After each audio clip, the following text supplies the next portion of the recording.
बातमी आहे मुंबईतल्या महानगरपालिकेच्या शाळेतल्या खराब अन्न पुरवठ्याची। घाटकोपरच्या पंतनगरच्या शाळेमध्ये हा प्रकार घडत असल्याचं समोर आलंय। कारण तिथे दिल्या जाणाऱ्या माध्यान्ह भोजनामध्ये चक्क काचेचे तुकडे आढळले आहेत। महानगरपालिकेच्या विरोधी पक्षनेत्या किशोरी पेडणेकर यांनी संताप व्यक्त करून थेट तुकाराम मुंडे या अन्न आणि औषध प्रशासनाच्या सचिवांना संपर्क केलाय। किशोरी पेडणेकरांनी प्रशासनाला या निमित्तानं जबाबदार धरत घाटकोपर पूर्वच्या पालिकेच्या पंतनगर शाळा क्रमांक 3 मध्ये विद्यार्थ्यांना दिल्या जाणाऱ्या माध्यान्ह भोजनाच्या गुणवत्तेवर प्रश्न उपस्थित केले आहेत। बरोबर आले आता मुलं काय खातात ते तर बघायला पाहिजे।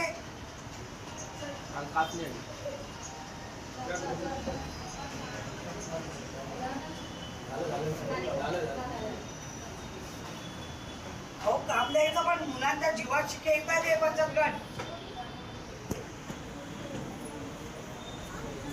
हे बघा मी आता खाते त्या खिचडीला फक्त मीठ जास्त लागलं एवढं दिसतंय।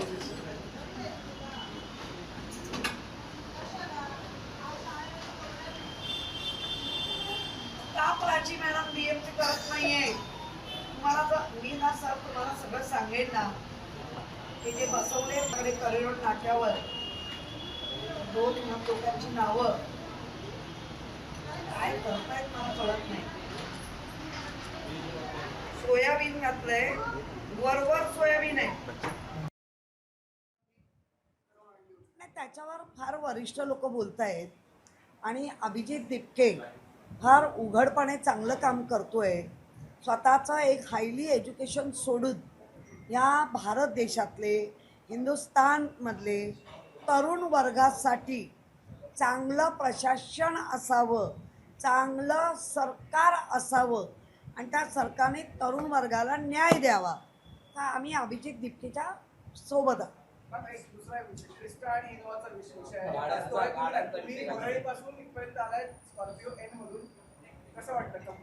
मी मागे पण झालं माझ्यावर फालतू आरोप चालले ताईनी। माझं काय म्हणणं मी सांगितलंय ना आणि माझं खूप तुम्ही ऐकता ना, मग मला इनोवा नको, मला क्रिस्टाई नको, मला बैलगाडी द्या, मला बैलगाडी द्या। मी बैलगाडीतून परवा असता बैलगाडी जमत नसेल तर मला BMW द्या, कुठल्याही गाडीतून मी काय चाललंय। जी गाडी आली ज्या गाड्या आम्ही अनेक वर्ष वापरतोय तेव्हा कोणाची पाठ दुखत असेल मी त्याला खोटं नाही ठरवत, मी तेही नाही। 54 गाड्या आल्या, 12 आपल्याला आल्या, 12 मधल्या माझ्यापासून खाली म्हणजे उपमहापौरांपासून आणि उर्वरित गाड्या अधिकाऱ्यांना। मग अधिकाऱ्यांना कणा नाही काय, अधिकाऱ्यांचा कणा मोडला आहे, अधिकाऱ्यांना कणाच नाही, हा प्रस्तावाला अधिकारी आणतात। या विषयावर तक्रारदाराचं काय म्हणणं आहे ते आता आपण पाहणार आहोत। प्रशासनाकडे तक्रार केली होती, तुम्हाला धमकावण्यात आले अशी माहिती म्हणजे काय सांगाल? अधिकाऱ्याकडून असं मला सांगण्यात आलं की तुम्ही तक्रार का केली आणि तुम्ही तक्रार न करता आम्हाला सांगायला पाहिजे होतं, आम्ही त्याच्यावर ॲक्शन घेऊ। परंतु मी यापूर्वीही असा प्रकार घडला होता, आळी आढळली होती, तर मी एप्रिलमध्ये ते निदर्शनास आणलं परंतु त्यावर काही कारवाई झाली नाही। परंतु वारंवार ह्या घटना घडणं आणि विद्यार्थ्याच्या जीविताशी खेळ करणं हे माझ्या कुठंतरी मनाला लागलं आहे।